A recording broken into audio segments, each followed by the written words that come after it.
Hold on a second, I need volume here.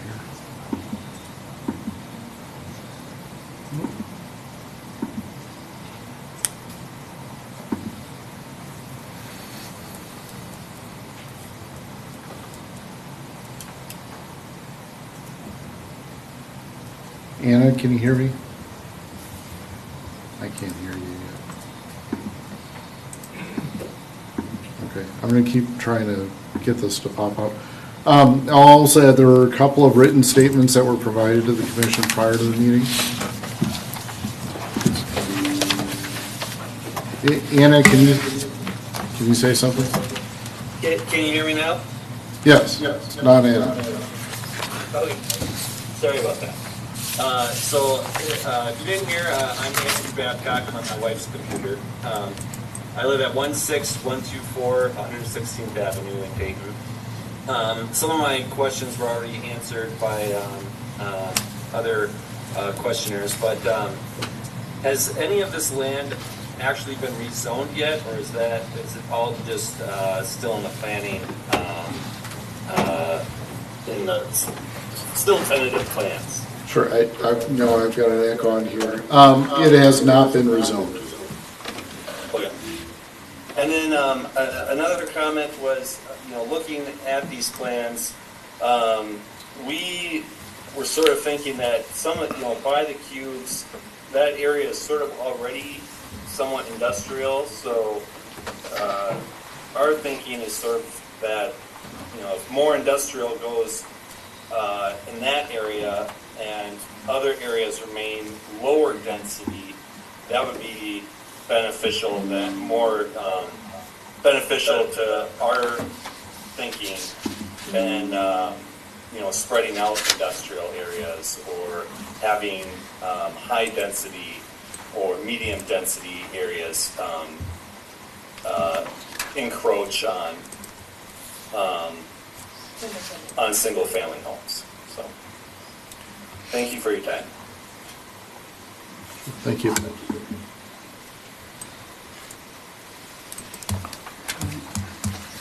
Anyone else for the, I just thrown in 2 cents. Marcia Grover, 11320 Fernbrook Lane. It seems to me like that area was originally designated as commercial, meaning shopping. And it makes sense to me that it should be commercial there because it's kind of in the heart of the city. Our city runs all the way from 94 up to the Mississippi River, and that is kind of in the central part of our city. So I think it should be shopping. I don't think it should be industrial. My 2 cents. thank you.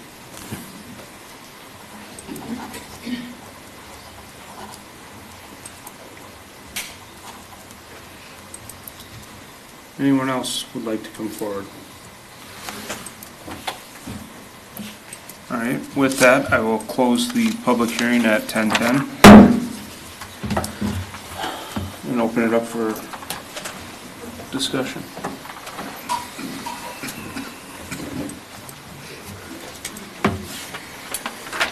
Well, we have single-family homes to the east of French Lake Road, and we have industrial to the west of it, and they have to blend. So it's just a matter of how do they blend, and do you soften it with high-density residential or medium-density? One thing I would like to see is not connect the new spur to East French Lake Road. It's a primary residential road. It turns south and goes to territorial. It's all residential.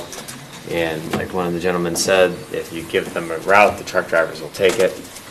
So if we give them a connection to East French, it's just going to bring truck traffic onto that primarily residential road, which will be residential in all of these different options, except for maybe at the corner of 117th.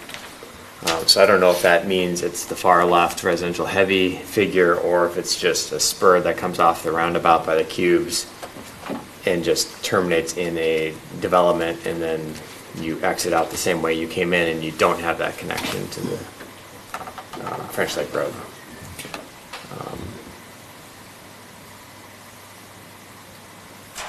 I think transitioning to medium density prior to getting to the industrial is a good way to kind of mitigate some of the single-family housing to it. Commercial would be a great use here. We're talking about commercial, kind of town center core, more just north on Dayton Parkway. So it might not make sense here, depending on what types of commercial uses, but obviously in each of the diagrams we do have commercial at that corner, but so I would propose not connecting that road directly to East French. Yeah, I would agree with that too. I think that's a big mistake. You connect that road, it's going to get used. Yeah. And it's not going to get used for what we think it's going to get used. Yeah. If you just follow trucks around the city now, you'll find that out. They're all over the place where we don't think they're going to be. So, I mean, that's a big mistake. But French Lake Road, East French Lake Road, really isn't the dividing line between residential and industrial or commercial. We have a lot of residential areas that are west of French Lake Road and along French Lake Road all the way up through 117th. There's a lot of homes along in there that have been there a lot of years, and then there's some new development that's just off territorial that's in that area. I think it makes sense for us to have some kind of a buffer there between the two. I'm not sure whether low density or medium density is the right number. I guess I don't really have a hang-up on either one of those.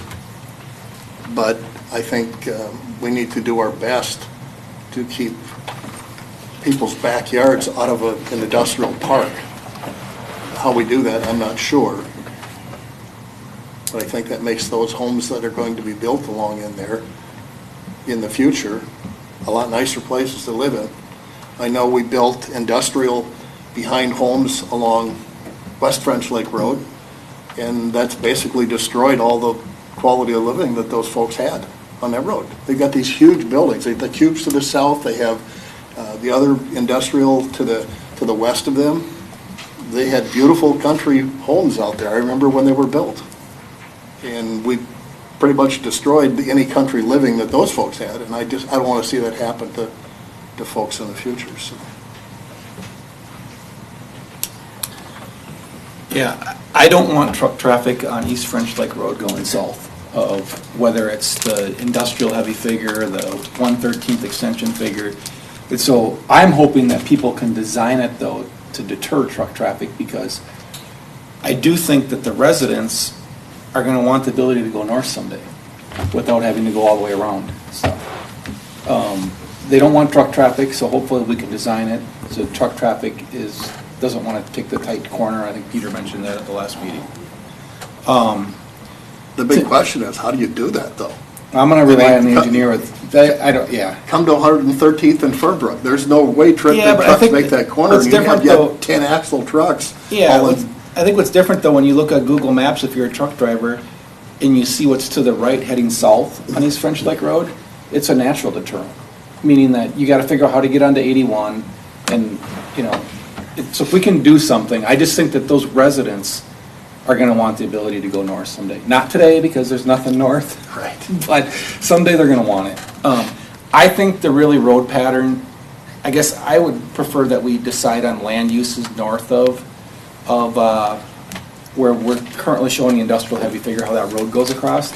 I think we need to decide what we want for land uses, because that's what dictates the road pattern.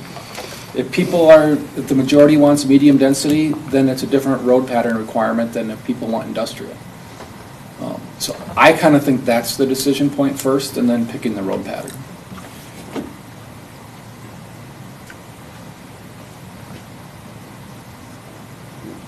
Yeah, I guess I'll chime in where my head's at, and I'm leaning towards Darren. I'm kind of in the opposite camp of thinking about the road pattern and what we've had in the comprehensive plan, what we know is in front of us, and to your point, what is best for our residents that are out there, and also best for the community as a whole. We've had more conversations up here over the last couple of years on the roadway network in Dayton, and we need to figure it out and get it right. And so that's kind of where my head's at, is we got to figure out the road pattern and what's the best road pattern, street network that we want to live with in the long run, and then dictate the uses based on that. So I'm actually the opposite of you. I follow what you're saying. Because and just hear me out on this, and we heard from two gentlemen earlier about the Dayton Parkway and the cubes and the Oppidan, two different sides of that story, and I get it. And we can talk about that all day long of, did Dayton Parkway land in the right spot? And I don't want to be sitting up here in the future talking about, well, did we get the north-south connection right, just east of there, just west of there? So that's kind of where we're stuck as a city, is we've got to change, we've got to get the road patterns and what we want as a system kind of figured out, and then we can. As you think of what's north of 117th, I agree with you completely, meaning that different roads help different types of development north of 117th. Yep. And that's where I generally lean towards the industrial heavy road figure. But on the same token, if we're not going to approve more industrial, because that's the consensus, you can just come off 117th and just Dayton, East French Lick Road can just straighten out eventually, and there's not much of an issue, I guess is my point. If we want more, which is what our comp plan says, we want more intense uses north of 117th, whether that's commercial, industrial, medium density, I think there's a huge benefit of making sure that road that comes off the roundabout is a very, very viable option to head north, to support more development, more access roads.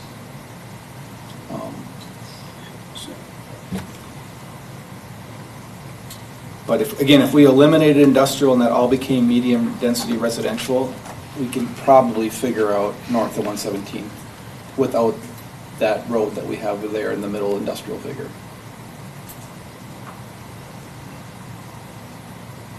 And, I'm in favor of more industrial. I know we've heard some residents, I understand where they're coming from, and Keith, I understand where you're coming from too. If people have lived there forever, the last thing they want is industrial, but this is a long-term plan. We don't live forever. And things transition, and this is a very transitioning area. And I'm supportive of more industrial. I think it's good for our tax base. It creates revenue without services, but if that's not the direction we want to go, I get it. Yeah, obviously listening to all the commissioners and everybody spoke, thank you for doing that. It's not the easiest thing in the world to get up in front of a commission like this to speak your mind. I see both sides, but as Paul was saying, we have to come up with the right buffer between what we want to see happen along Dayton Parkway and what's already there as far as those single-family residential neighborhoods, and how do you best buffer what we think we might want to see happen along Dayton Parkway with what's already there, not knowing how long those older homes will be there for on French Lake, East French Lake Road. Those are larger properties, higher value properties, farmland. They might stay there for 50 years, we don't know. This, again, is a guidance towards what we want to see happen in the future. But I think it is critical to put in some kind of buffer. I don't know if the 100% industrial heavy design does that. It might be a hybrid between the industrial heavy and the residential to help alleviate some of those concerns that residents might have. I live in that area too, and when I purchased my house, I looked at the comp plan, I looked at the area plan. I wanted to know what was going to be able to be potentially built around me. So I knew what I was getting into when I bought my house. And I think that's anything in the future here, any new homeowner or builder is going to understand what's in the area, what's guided for, in the future what could potentially happen, and that's part of the due diligence of buying a house or building a house or whatever it might be. So I'll echo a couple commissioners' responses here. I don't want to see the truck traffic going south on East French Lake Road. They don't have any real awesome way to get out of that neighborhood anyway without getting on a territorial and then trying to get on to 81 from there, depending on what that configuration looks like too in the future. I also understand Appeden's concern with the kind of the which one is it? The industrial heavy figure that has kind of those back-to-back streets.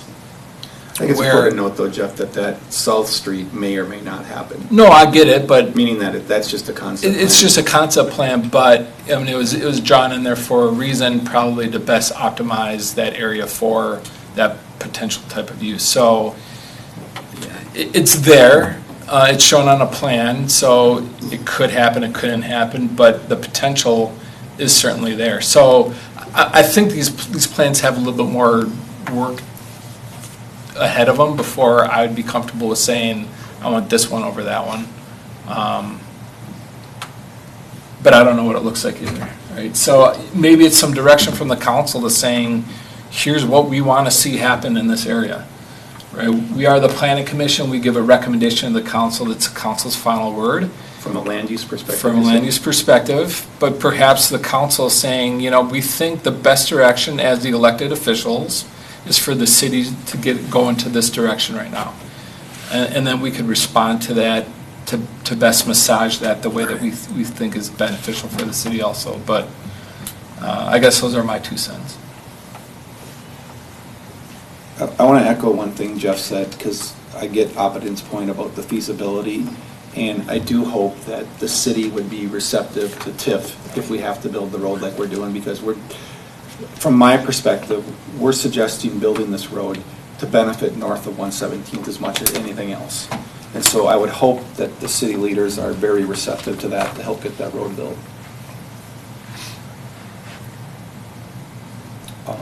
And Jeff, I mean, I understand what you're saying with council, but I think that we should make a recommendation for land use to council, and then they either say they agree or disagree. But I agree with you, because it's difficult. I mean, we're all struggling, and everyone keeps talking about transitioning uses. This is a really tight area. Unless we stick, and Appeden's original plan probably did have the best transition. But again, my desire is more industrial in the city. And if we don't do something like this, the industrial is pretty much done, because you just keep getting further and further away from the interchange. And everywhere you put industrial, you're going to have these conflicts with existing homes. And I get it. I'm not trying to say it's right. But if we want future industrial to set the city up a little bit better for a more diverse tax base, I feel like we kind of have to do the heavy industrial route. And again, I hope the city would be very receptive to TIF. Yeah, I mean, we're completely landlocked in our industrial area.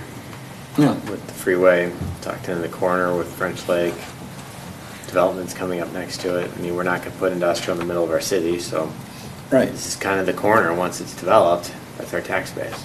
Right. For industrial. And I'm hoping that we can maybe put some more industrial north of 117th. Obviously, you're not going to go much more north of 117th, and I'm completely adjacent to it, and then after that, that's where your city center and commercial uses start picking up. And the beauty about the commercial in the city center is it's kind of in the middle of the city. It's about a 3-mile distance from all the points, north, south, east, that it's going to have the best ability to draw, it's just going to be neighborhood community shopping, but it'll be the best draw area. So, I mean, just to keep this moving along, I generally favor the industrial heavy figure. How we do south of the road that comes across, whether that's medium density, combination medium low density, I think that with the right development, like transitioning from territorial trails with medium density to industrial, that's what communities do. Now, would territorial trails people love to see another low density than medium density? I'm sure they would, but at some point you need to transfer from low to medium.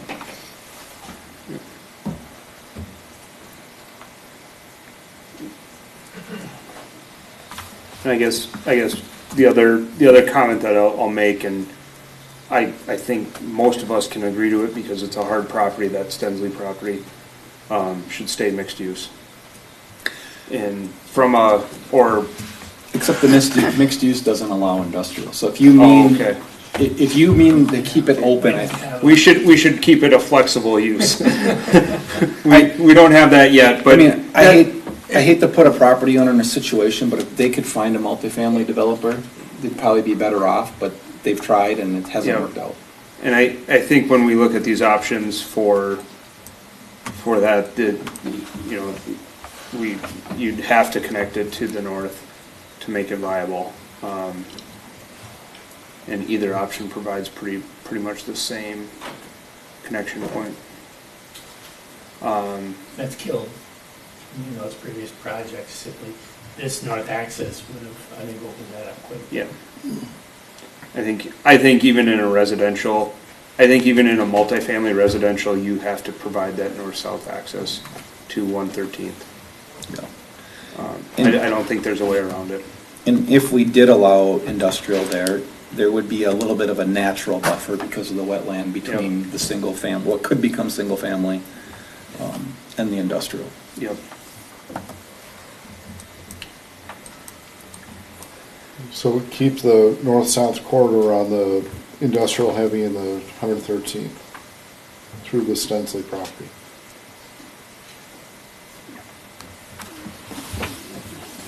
And I think even add it to the residential heavy figure from that standpoint. But We gotta make a recommendation between these three figures. No, I understand, but Or if we go that route, I want to see it in all three. Yeah.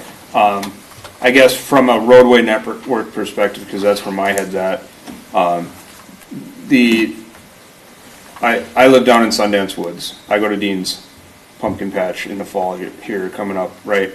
We take East French Lake Road. So just driving from my neighborhood up French Lake Road, you're gonna get up to that Y-shaped thing up there, and you're gonna take a right and keep heading north in the interim condition until the further network is built out in either the industrial heavy figure or the 113th extension.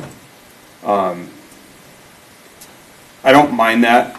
What I don't like is that I got it in the 113th extension is if I want to get out to Dayton Parkway, I got to take a right from French Lake onto French Lake, and then I got to take a left onto 117th, and then a left back onto Dayton Parkway. I actually like the industrial heavy figure from the standpoint of I've got the option when you get to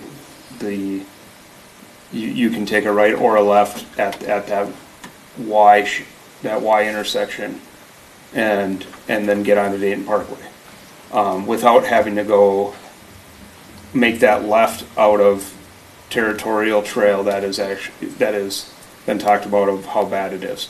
I actually think the more I'm thinking about that middle one, it may be one of the best options for people who are trying to go north on 81 or get to Dayton Parkway to connect to 94 for our residents.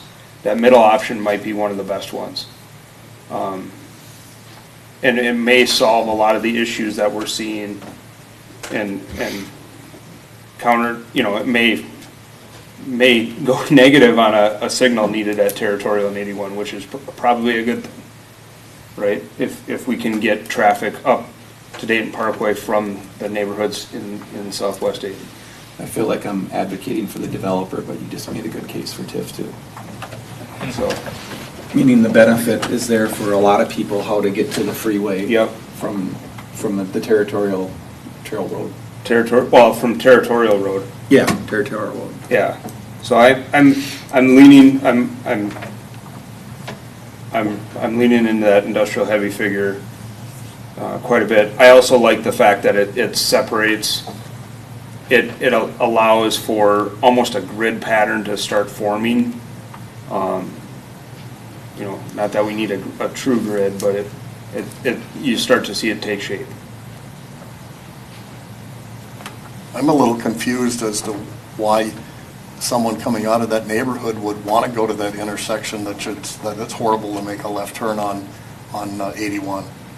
I mean, I avoid that unless I'm going west on 81. I don't go that way because it's just too dang dangerous to get out there. Which intersection are you talking about? So Territorial and 81. Yeah, that's what I Which agree most with. of those folks in your neighborhood, you know, that's the closest route to get out of there, right?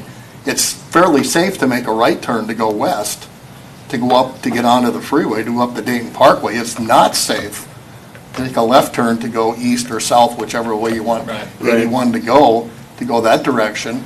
But with the improvements that they've done on Maple Grove Parkway, why would anybody go that way anymore? Why wouldn't you just go east on Territorial through the roundabout and get on? Because it's to get, so from where, you know where I live in Sundance Woods there. Right. To get to my house coming from the east, it's actually quicker to go to Territorial and 81 than it is to go through Maple Grove Parkway now. Coming home or leaving home? Both. No, I mean, it's all under construction still. No, it's wide open. It's all open now. No, it's a shorter distance. Yeah, what I'm saying is that 81's still shut down in multiple lanes right now. So once it's all open, then you'll get the natural flow of what's actually. It still has me take a left at the roundabout and go down Territorial to come back up Rush Creek because they pushed that intersection so far to the west.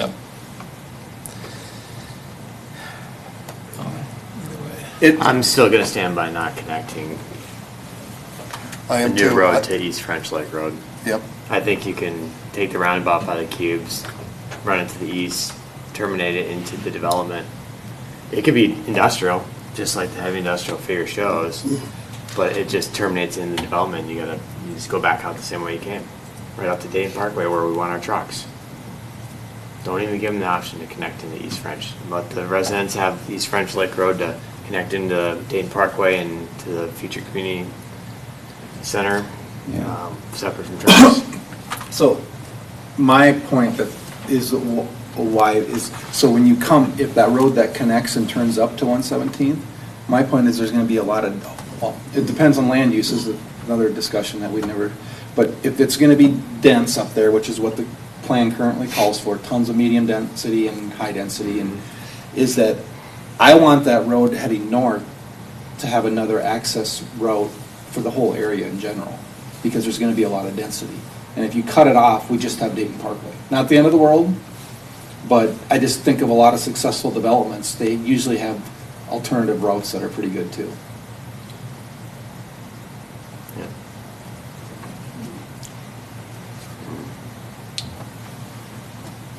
I just don't see you not having truck traffic on that road.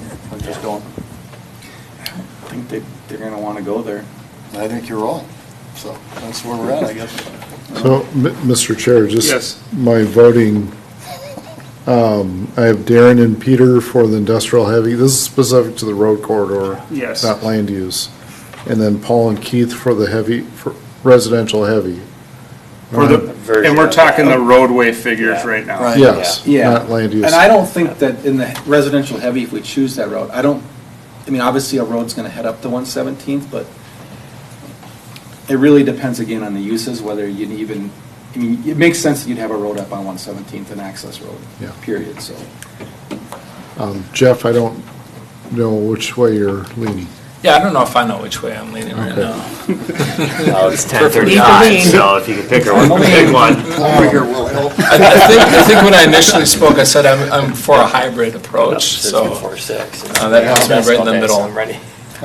No, I mean, again, I see both sides of it, but I'm conflicted again with the heavy industrial being just that heavy industrial and how that impacts surrounding residential area, or impacting surrounding residential areas.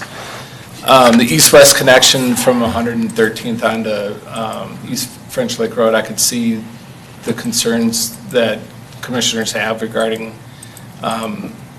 potential traffic on there. I think I'm one of those, with traffic heading south on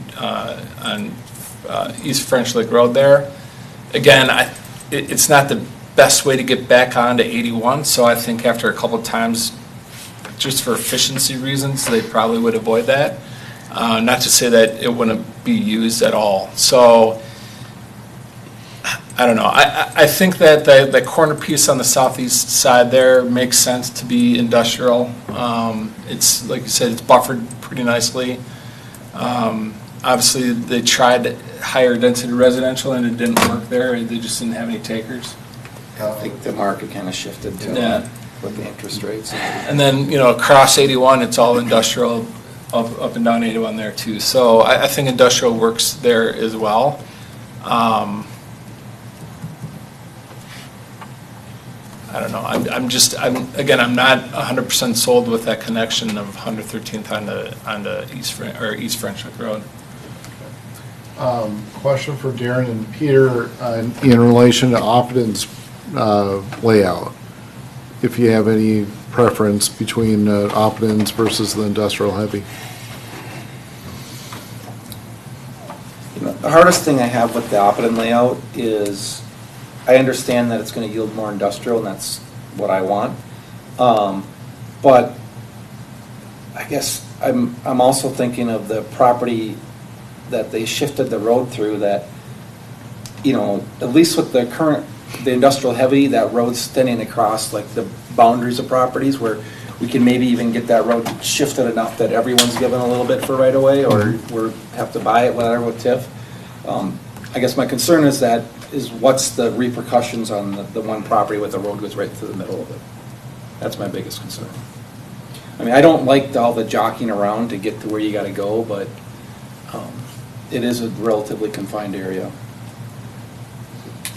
So for me, the difference between the two figures here, as far as there's really no point to the figure on the left, the Asten one is actually, in my opinion, is no different than our 113th extension figure. It is no different. It changes a little bit of configuration here and there, but it basically, it actually appears to allow industrial traffic to head south on French Lake, which is what we did, one of the things we talked about not wanting to do. It also doesn't really provide a north-south connection for residents in Dayton. And that was one of the things we've talked about a lot with the transportation plan and a lot with the just that how we are going to connect north-south. And that's where the industrial heavy figure starts to set that up. East French Lake Road, whether we like it or not, north of here, and how it extends, is going to be not nearly as busy as Dayton Parkway, but it is going to be its parallel route. When Dayton Parkway is backed up, people are going to jump over to East French Lake. And so I think thinking about traffic patterns and how people use roads is why I'm leaning towards the industrial heavy figure. Just for the roads. For the roads. For And the for what's roads. north of 117th and setting that up when there's actually a lot of traffic and more development. So right now, we have a split on the road layout. Should I assume Can it's? I throw a monkey wrench in here too? Yeah. Darren, you'd mentioned TIF. I think TIF on the residential heavy, that quick loop, is going to be a harder sell because it's not benefiting much of the city. I think it's going to be a much easier sell on the industrial heavy because it does kind of make that road fit into a little better framework. I mean, that's my opinion, is I think having that road just wrap around the property it's going to be a harder sell for TIF.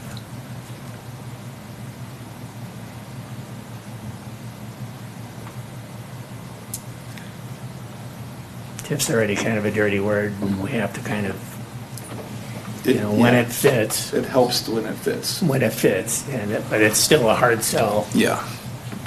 But if it's a good use. If you put a sign up I'm gonna look at Jason since he hasn't chimed in yet. When you put a sign up that says no truck traffic, I'm a big believer that people don't follow the rules all the time, so I'm not trying to say everyone's gonna follow the rules, but is that an effective deterrent for most in a lot, or what's your opinion, I guess? Probably a better question for PD, but. It's a BB gun target. Because I've seen those signs. Yeah, I mean, you can put the signage up. I don't know what the compliance rate is on it. It's certainly not 100% compliance. I Right. mean, there are other actions you could take. You could have tighter radiuses, narrower roads, other things to help deter the truck traffic. Of course, that might just mean more banged up signs on those corners too if they try to make the corner anyway.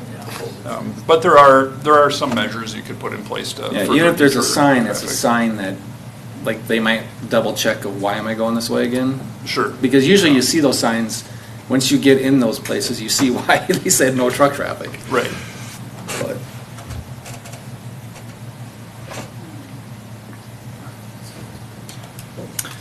We've not talked about land use yet, Yeah. and I it's think- late. Yeah, so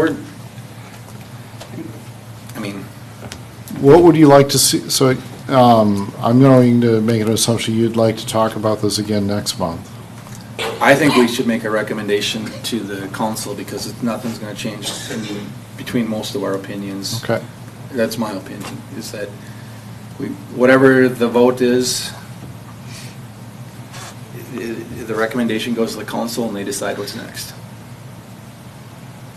And, land uses, I think, in the industrial heavy, I'm assuming that if that's the approved, is that it's kind of following the land use that you showed on your map, with the Stensley parcel having a little bit more flexibility, but I think industrial is pretty good there too myself.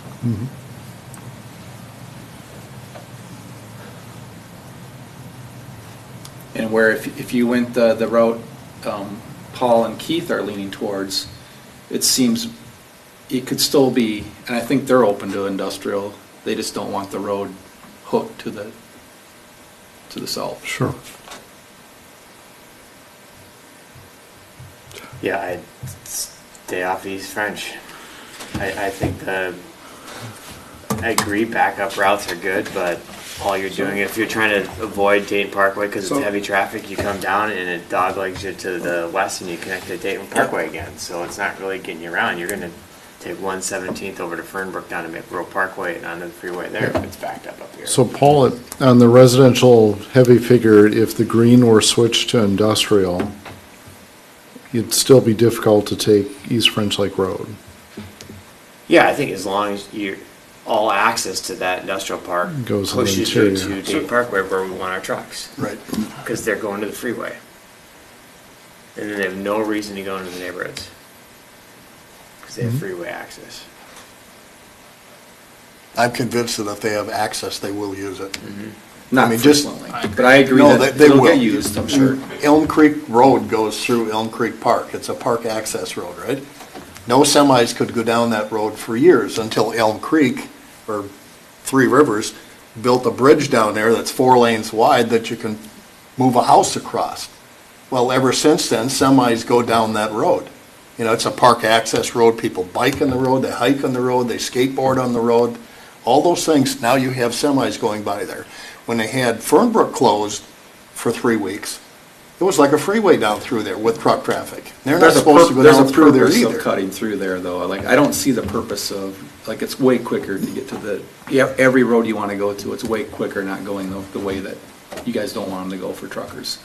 I mean, they're better off going to 117th and over to Fernbrook than they are going down East French Lake Road, the Territorial, then not saying they won't, but But don't connect the road and let it be for residents. yeah, I'm You more can still I'm have more the- concerned about the future of Dayton and the But traffic that patterns. connection is still there for residential But traffic. you're not hurting the You're not taking it future, away.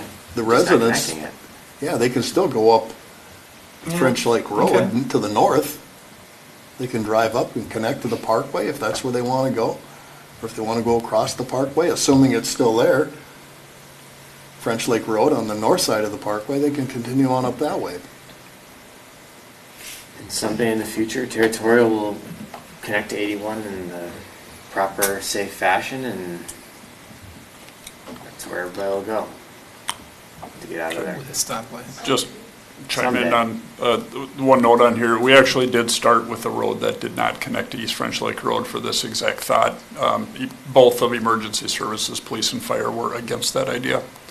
We even talked about a one-way that you can't get trucks out, but they could come in if they somehow found themselves on East French Lake Road, and they didn't think the enforcement of that would be practical, and they actually thought it would be more concerning to have a restricted one-way and violation on it. So they were actually in favor of a two-way connection to East French Lake. So that was our preliminary discussions with them, at least. So John, you were looking for a motion from us to approve a figure, or a figure with tweaks as well as land uses? Yes. All right. Do we, Jeff, you gotta make up your mind on the road, buddy.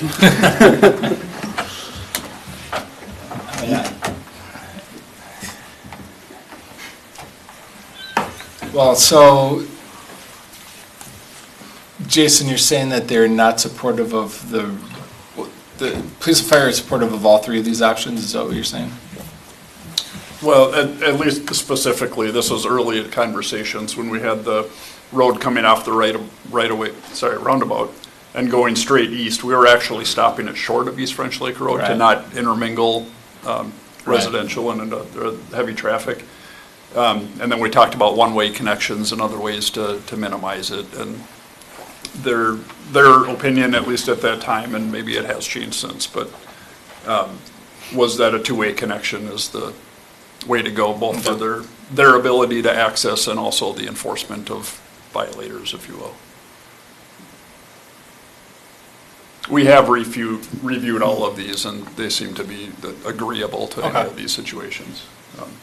At least, I don't recall any other concerns noted.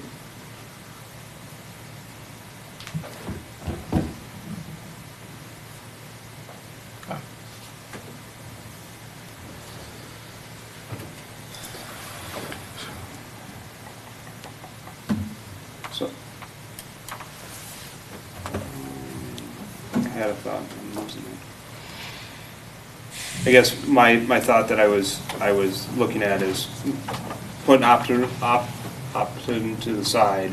We have the other half of that area south of 117th, and where I'm going with this is the truck traffic in and out of that half. And how all that's gonna work and get in there as well. Jason's does have a little stub out for driveways in those. So I think if we were to recommend the residential heavy, that area that is slated for medium density or high density has to be residential. For the Stensling or the northeast? The northeast property. Okay. I think just from a truck standpoint, we're not providing, I don't think with that option, we provide enough access to that half of the parcel or that half of that area for truck traffic. You don't think the stub off the roundabout is enough to directly serve a building over here? No, in the connection up there? in the residential heavy. Right. What Paul and Keith are suggesting, I would suggest that the whole area becomes industrial, Peter. Yep. Get rid of the commercial, because then it can just be one centralized truck court, private road system with access points, and they figure it all out. Yeah, internal circulation. And because that commercial is gonna, it's quite a way, I mean, the corner's a nice corner, but it's a good, I forget what it was, but it's not right at the corner of how you're gonna access it. And there's still plenty of land in this area to have commercial north of it. And I know we need commercial in Dayton, but commercial's not gonna happen here for quite a while because there's not enough rooftops. And we've also got land closer to the freeway guided commercial that can benefit from freeway traffic, and it's not much a further distance for residents. And so the commercial's more likely to happen there anyway. But to me, if you're going to not connect at the East French Lake Road, I'd make it all industrial. and then they can come up with a plan with internal private roads to make it work. To go in and out of the parkway. The parkway would be coming off the roundabout. Maybe we give them a right-in, like Asten suggested, for trucks, because I think there's some benefit to that. But they could also have an access point on 117th. And so, you know, they'd have an access point on 117th as well as off the roundabout. I would support that. I still like the industrial heavier road pattern better there. So you're gonna need, Jeff? No, I think I could support that as well. Are you leaning towards the residential heavy road pattern-ish or the industrial heavy figure? Road pattern would be residential. Heavy? Yep.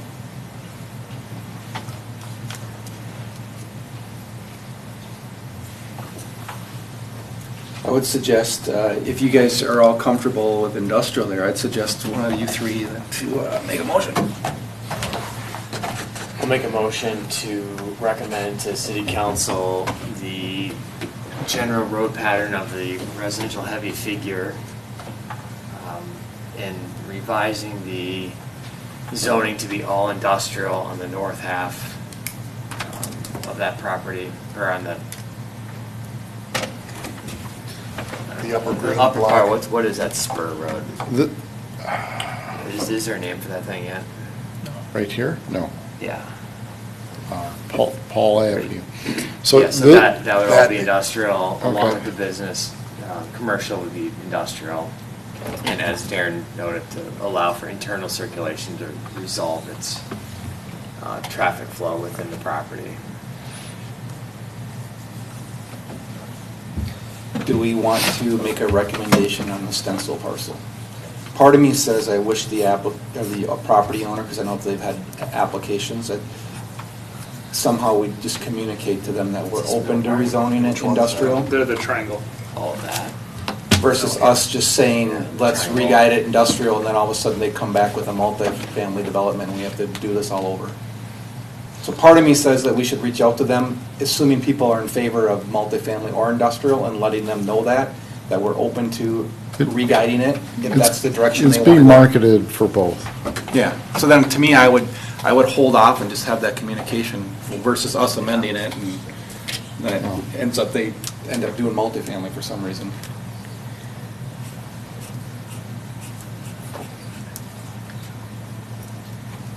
Is that clear enough motion? Clear enough. I need a second, though. I'll second that. Any discussion on the motion? I guess I'll chime in because I didn't say this earlier tonight, but I did last time when we were chatting about the medium density or the high density that's shown up there, and this is something to keep in mind if we didn't discuss it tonight. This is the last, if we were to move any of the green out of residential, we're moving stuff out of, it is in the 279 school district. I don't think for a high density that's gonna be a big deal, but that's where I like to see the low density in here, is low density selling quick in 279. And it's some of the last we have. And Paul, with your motion, I'm assuming that the low density to the west of Territorial Trails is staying. Yes. How about when you get north of Territorial Trails? I don't know if in my mind, I don't know if it really matters if we have a little pocket of low density like we showed here, or if it's all medium. Yeah, I think it'd go either way.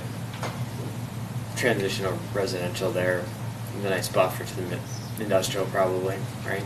And I say that too because I think the way it's drawn on that map with low density, it's crossing multiple property owners too, so it just makes it more difficult. I'd say that you're better off being consistent with your land use across the board. But Yeah, I guess I'd guide it towards medium density in general.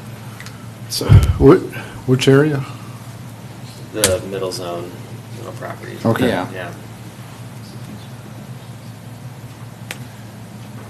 You get that, John? So, Yep. Territory Trails to the west of it's still low. And whether, Can we swap the low density from east to west on French Lake? Or west to east? get back up, talk, So we have that pocket of low density on the east, or on the west side, right there. Right there. Can we swap that with the low density, with the medium density that's shaded on the, it's drawn as low density, but it's shaded as medium on the It's west labeled side. as low/medium density. Yeah, so make the west side of French Lake low. So this is low density. I'm confused. Keep that, no, change that one to medium, Okay, make all that low. this is low, this is medium. Now I'm following you. Yeah, it's drawn It's as low. It's drawn as low, but properly. it's shaded as medium. East Yeah, of. There was a mix in there. Yeah. Admittedly, not as much thought put into that side of it. Yes. There's a lot of wetland over there. Yes. So, Currently, it's guided medium, just to keep in mind too. Yeah. I don't know if it's right or wrong, but I think executing that road is gonna be difficult. So that's why I disagree with the low, it's probably gonna stay. Access onto East French Lake Road, and if we decrease traffic on East French Lake Road, we can probably allow curb cuts. But the way it's drawn is they don't want curb cuts on East French Lake Road. Yeah. And I think that's gonna be really tough to execute with the wetlands. It gets pretty wet real quick, that direction. Those houses might not ever sell. Well, and Or ever they're redevelop nice in a and, subdivision. they're nice Yeah. and wide right now. Yeah. Yeah, And they could Yep, have, I'm completely good with that. yeah. All right, I think we need to just clarify our land use motion before I just feel like there's been a lot of talk since the motion. So the north half would be all industrial, remove the commercial. The green changes to Green industrial. changes to industrial, commercial changes to industrial. The Stendrud Triangle property in the south stays flexible, we're open to Open to either industrial or high Okay. density. Low density off territorial trails to continue that neighborhood to the west, right in the middle there. And then I would suggest everything in between is medium density with low density to the east side of West French Lake Road. Okay.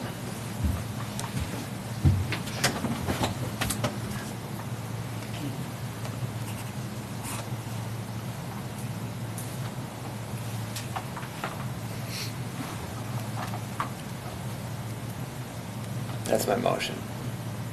And Jeff has seconded. I'll second that amended motion. all right, we have a Well, just so we're all, we all understand what we're voting for here now. We're voting for the road on the residential heavy figure with the amendments that you just made with the Yep. land use. Correct. yes. All right. So we have a motion and a second. Any discussion or clarification? Not anymore. All right. All those in favor? Aye. Aye. All those opposed? Nay. Aye. Nay, aye. And just for the record, John, I will say that I do support the land uses that everyone voted for, but I am more in favor of the heavy industrial road pattern. Okay. I echo that statement. So motion passes 3-2. Thank you. Can we ask one question of clarity? Is that yellow road on the residential figure private? Do you want to point to the road just to make sure there's no confusion? Yeah. I think we heard that road is private. I think that road would kind of just go away, correct? That's what we, meaning that would be Private. a public truck court where you guys, internal access easement. Then that's the question, because if you recommend that going forward, that would like show on your comp plan, and would that give an air of public, and that would. I think the idea would be, John, that he takes out that yellow road when it goes to council. Okay. Yep. And then he's also going to show a road heading directly south all the way to 81. Yeah. Yep. So that is a condition on the motion that just passed? Correct. Yeah. Go away. All right. Yep. So kind of the thought is, this is going to go to the council. The council's going to say this is their preference. Our next comp plan is probably 2 to 3 years from being adopted, and my guess is the development's going to happen before that. So this is going to be a plan that's probably just stays on paper and provided to landowners and developers as a guideline. I don't think it will go into our comp plan. Until there's an application. Sure. Yeah. And, you know, this is just, we just recommended this to council. So And it this was a would be- 3-2 vote, so I'd be curious to see council could shift it a little bit, so. This would be the yellow east of that three-way would go away? This, The one bisecting those two properties. yeah, that would probably still have to go a little ways, but, because they're, for their central access, but something like that, yeah. It's going to be left up to the developers to figure out how to deal with the internal access. Okay. So, yeah. We're not forcing you to build a road through the middle. You can have the full property now to develop it how you need to. Okay, that was that. Yeah. Assuming council agrees. Well, thanks for the clarity. Yeah.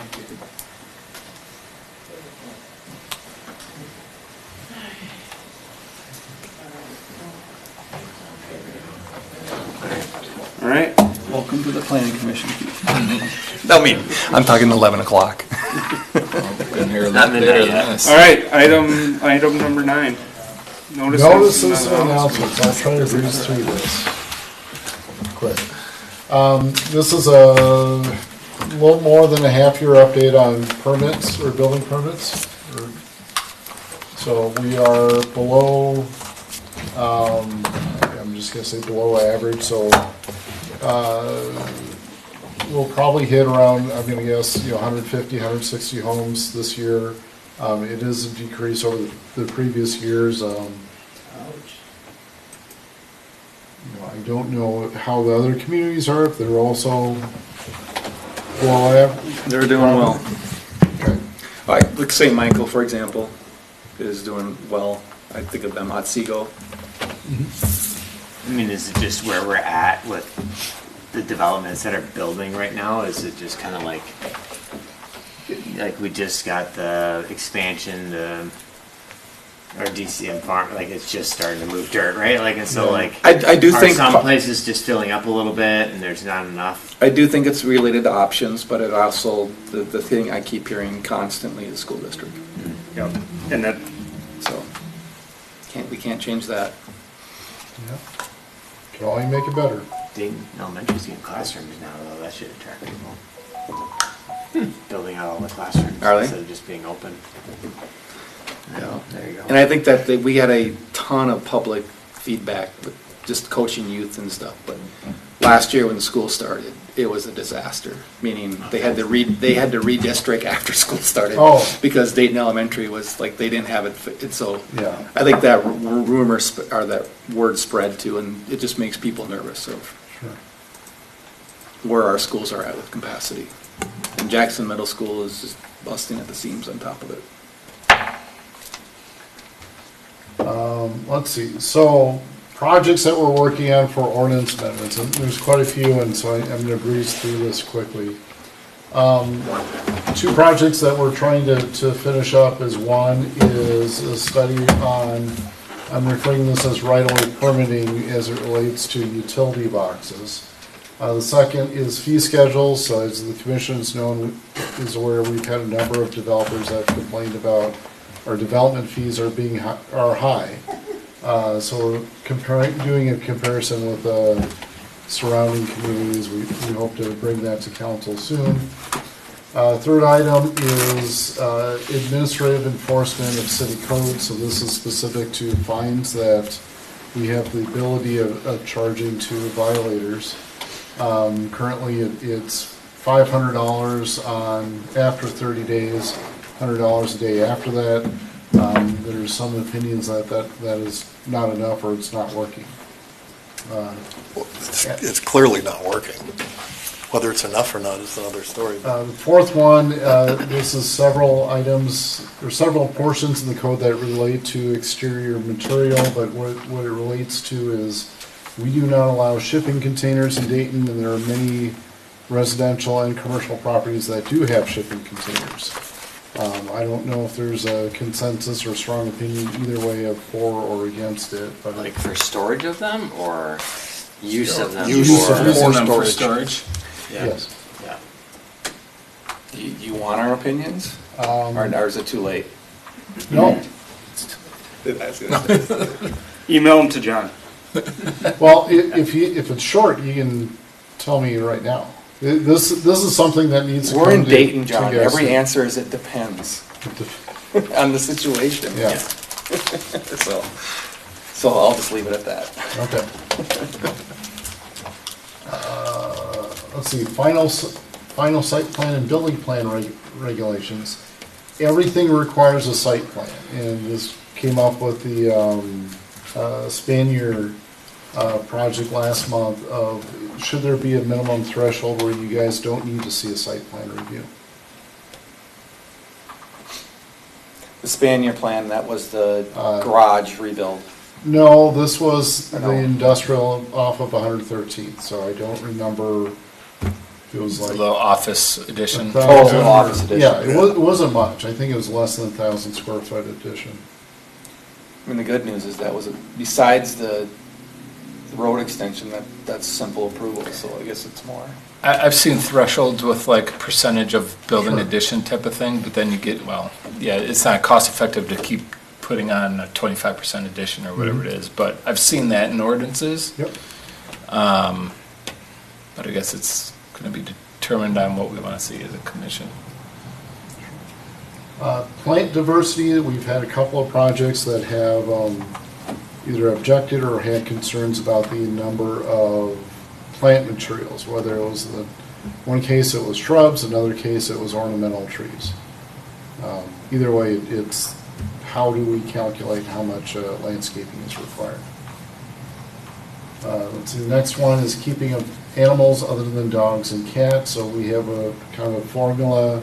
There's a question of if that is the correct formula that we're using or not. I'll say this stemmed from about 2 years ago. We had a IUP for ducks to exceed the number of ducks you can have on a property. So we have, depending on your property size, you're allotted a certain number of animal heads. Different animals weigh different amounts, and so there's a calculator that you can go through. In this case, he came up with an odd number of ducks, and the homeowner said you can't have an odd number, you have to have pairs. Definitions, so the question on rounding of numbers, so. Whole conversation about that. In this case, what is 2.5? Does it equal 2, or do you round it up to 3? That depends. It's 2.5. So this is really came up more recently in the terms of the A3 district. So when you're looking at two homes per 20 acres and you have 19.5 acres, do you round it up to 20, or is it just 19.5? And you're stuck with one house? I think with that one, we're tiptoeing if we try to round 19.5 up to 20. We could get in trouble. That's where I'm going with that. I think we have to I mean, be I feel cognizant bad. with that one. Yeah. But that's where that property owner Yeah. maybe has to work hard to buy a half acre from their neighbor. Yeah. Okay. Parking, this came up earlier, I don't remember what, the Event center. The wine rate. So we've heard this many times that we're overparked, and in some cases we might be underparked. So the idea of looking into this more.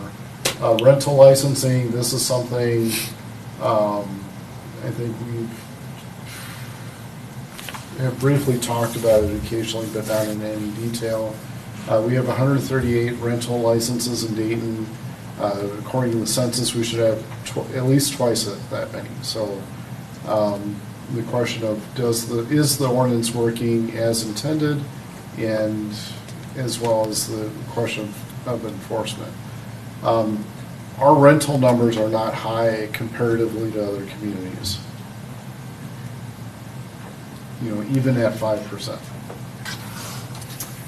Failing septic systems, so this was a project that was taken up close to 5 years ago now. The thought is that based on the age of septic systems and the lack of inspection records, we believe that half of them are failing. So the question of would the city be interested in requiring a point of sale inspection? Point of sale mean that it requiring an inspection when a home is sold. Does the state require anything? Yes, but they don't enforce it. So it's all, I thought it was required that when you sell a home. Oh, no. You have to do something. No. They will almost always. It might be required by the bank for a loan. Yeah. And then you negotiate. Updated electric, updated Yeah, the only issue I had with some of these inspections is that the inspectors are also septic installers. Yeah. It's like asking your roofer if you need a new roof. Sure. The other item, so we have 38 conditional use permits and interim use permits. Our intent is to be able to do an annual inspection to see if they're still compliant with their conditions. We've not had time to do that. We do know that some of them are not. I feel like that's light. I feel like we approved half of them. Since I've been on the commission. So overall, I mean, the point that I want to make, there's a lot more work than we have time to do it, and so the emphasis I want to put on the commission is that we want to focus on projects that are going to make a difference in the quality of life for our residents, and not just do projects for the sake of doing projects. So I'm going to go back to probably driveway aprons and garage sizes, and where can you put garbage cans. And it matters a lot to some people, but it probably doesn't change the quality of life to the majority. What else? Okay, wait, there's more. The L.C. Stevens Park Master Plan. So I want to thank Paul for being the liaison from the Planning Commission to serve on this special master plan committee. These two plans, concept 1 and 2, will be presented at Riverfest tomorrow, and the consultant will try to get input from visitors to Riverfest. And then these will be presented back to the committee and the Park Commission and the City Council. Keep going. Adopt a park. So if you guys aren't doing anything after this meeting, feel free to go to any one of these parks that are not crossed out to pick up litter. So this is, the intent here is for anyone that's adopting a park is that they would pick up litter once a month, very similar to the Adopt a Highway, but Adopt a Highway you do twice a year. Cards and cribbage. This is at the community center on the second and fourth Thursday of the month. The Giving Garden. So there's a few items that are out here. If you are gardeners and have excess produce, feel free to drop it off at this booth, and it's free for anyone to pick up. Concert series, the last one in our 4 concert series is Wednesday, August 13th, the Jason Paulson Band. So this is at L.C. Stevens. Dayton Car Show. We've got 3 dates left. The next one will be tomorrow night. This is also at L.C. Stevens Park. And Riverfest is tomorrow with the car show. So August 8th from, was it 5 to 10:30? Well, I believe. This specifically is they start playing at 7. Okay, they start playing at 7, but car show starts at 5. Yeah.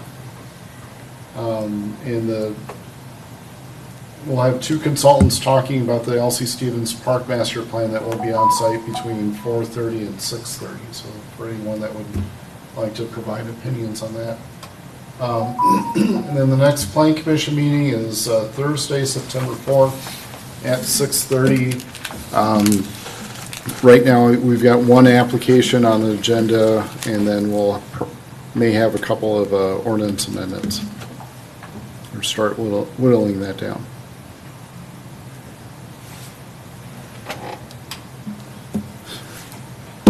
There's your sign. I'll make a motion to adjourn. I'll second the motion. We got a motion in 2 seconds. 2 seconds. All those in favor? Aye. Aye. All those opposed? Meeting is adjourned. 11.